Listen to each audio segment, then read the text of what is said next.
5 साल तक कोई वकील ना आना भी तो सबसे बड़ा कारण है। अगर शुरू के दिन से कोई 2 4 10 दिन बाद भी कोई वकील खड़ा हो जाता तो माँ के साथ बच्चे जाना ही नहीं थे। कल या परसों तक मैं कोर्ट से भी एक नोटिस जो है वो हाई कमीशन ऑफ इंडिया को इस्लामाबाद में भिजवा दूंगा। हम उसके बच्चे दिला कर रहेंगे हर हाल में, और इसको तो जेल पहुंचाएंगे, और फिर जेल जब ये काट लेगी फिर ये आपके मुल्क में आएगी। आपकी गंदगी को हम जो है वापिस वहीं फेंक देंगे।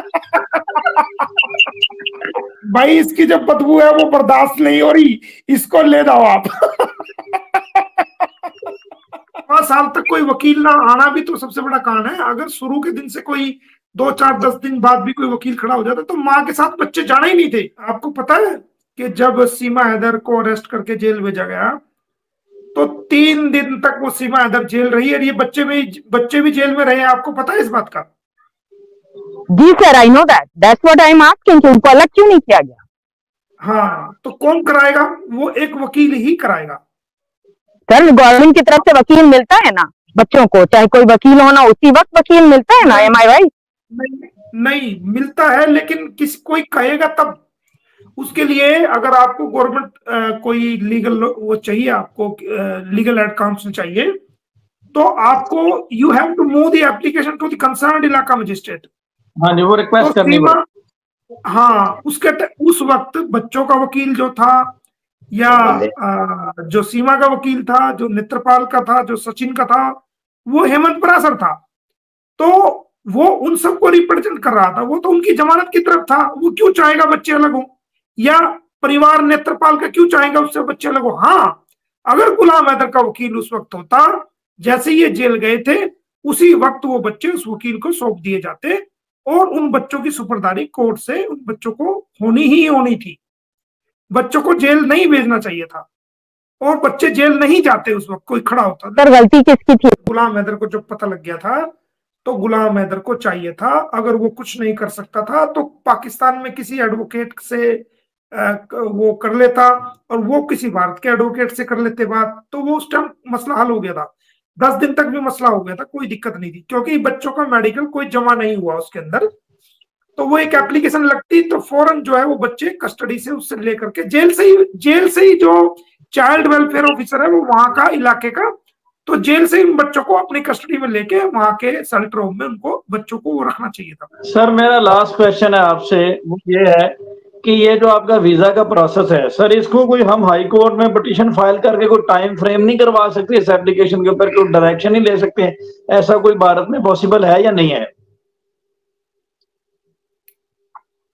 देखो, मैं भारतीय नागरिक हूं और मैंने स्पॉन्सर किया है गुलाम हैदर को।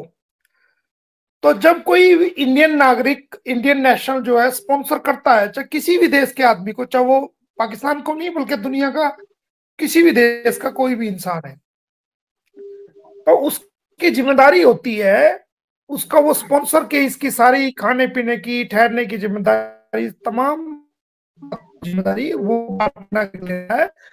तो भारत सरकार उसकी वेरिफिकेशन करके उस नागरिक की रिस्पॉन्सिबिलिटी पर उसको वीजा देती ही देती है। और इस मामले में तो कोर्ट में केसेस भी हैं, वो हमने सारे केसेस का हवाला भी दिया है, सारे केसेस के डॉक्यूमेंट्स भी दिए हैं।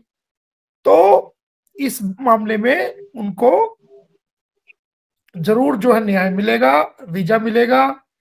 हाँ, ये हो सकता है कि भाई डॉक्यूमेंट्स जो जो मांगे गए हैं वो हमने सारे दे दिए हैं, लेकिन फिर भी कोई कमी रहती है तो आगे भी दे देंगे। लेकिन भारत सरकार किसी की जायज मांग को रोकती नहीं है। बहुत सारे लोग इलाज कराने के लिए आते हैं, उनको भी वीजा मिलता है, और जो जेन्युइन कोज होता है उसमें भारत सरकार वीजा देती है, वो मना नहीं करती है। तो ये भी एक जेन्युइन कोज है, 4 बच्चे उसके हैं, वो उनसे मिलना चाहता है, कोर्ट की प्रोसीडिंग को अडॉप्ट करना चाहता है, तो सारे डॉक्यूमेंट्स लगे हैं। और हाँ, कल या परसों तक मैं कोर्ट से भी एक नोटिस जो है वो हाई कमीशन ऑफ इंडिया को इस्लामाबाद में भिजवा दूंगा, कल या परसों तक। तो वो कोर्ट से भी नोटिस हो जाएगा, तो वो भी एक अच्छा प्रोसेस है मिनिस्ट्री ऑफ एक्सटर्नल अफेयर्स के थ्रू, वो भी एक अच्छा हो जाएगा। बहुत जबरदस्त है, हर एस्पेक्ट से आपने बड़ा अच्छे तरीके से क्लियर किया, कोई एम्बिग्विटी रह नहीं गई कि इसके बारे में। बस सब चीजें पाइपलाइन में है, तो अब हमें बस जितने भी लोग जुड़े उन्हें वेट ही करना होगा, क्योंकि कोई ऐसा लीगल स्टेप नहीं है जो आपने ना लिया हो। अब उनको इम्प्लीमेंट होने में तो डेफिनेटली वक्त लगता है।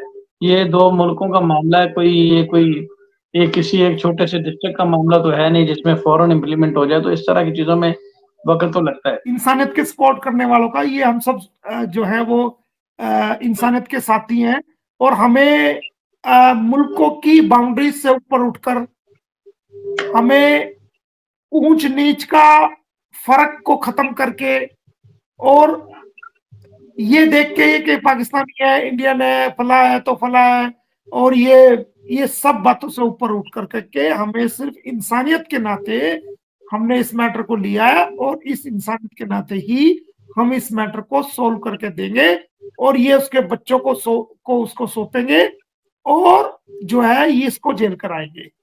उसके बाद की बातें हैं, तुम हम पे इल्जाम लगाओ, हम तुम पे लगाए, वो तो 1947 से चला आ रहा है, और वो ये पड़ोसी कभी भी चेंज नहीं हो सकता, पड़ोसी कभी भी बदला नहीं जा सकता, बाउंड्री कभी चेंज नहीं हो सकती। ये हम तुम्हारे ऊपर ब्लेम लगाए, तुम हमारे ऊपर ब्लेम लगाओ, हम तुमसे लड़े, तुम हमसे लड़ो, वो तो चलता आ रहा है 1947 से, ठीक है। और मुझे नहीं लगता कि ये भी अभी कम होने वाला सिलसिला, ये जब चलता रहेगा जब तक ये दुनिया रहेगी।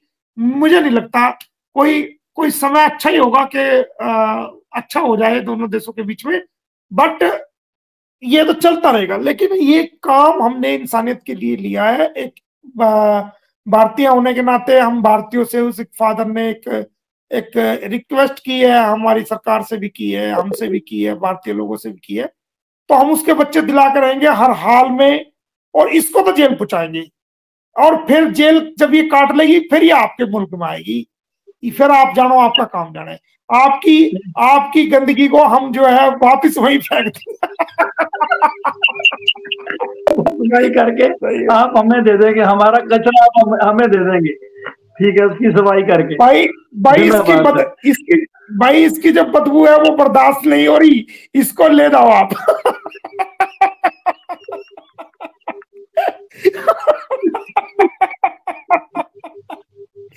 इसकी बदबू जो है, हमारे भारतीय लोग बहुत परेशान है इसकी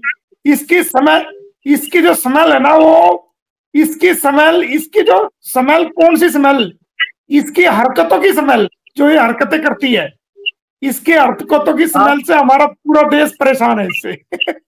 आपको भी पता हमें नहीं चाहिए भाई इस पेड़ को, हमें नहीं चाहिए भाई। अब जी इसको चलाना आपने कैसे लोग रखे हुए हैं। हाँ, इसको तो भाई तुम ही संभाल सकते हो।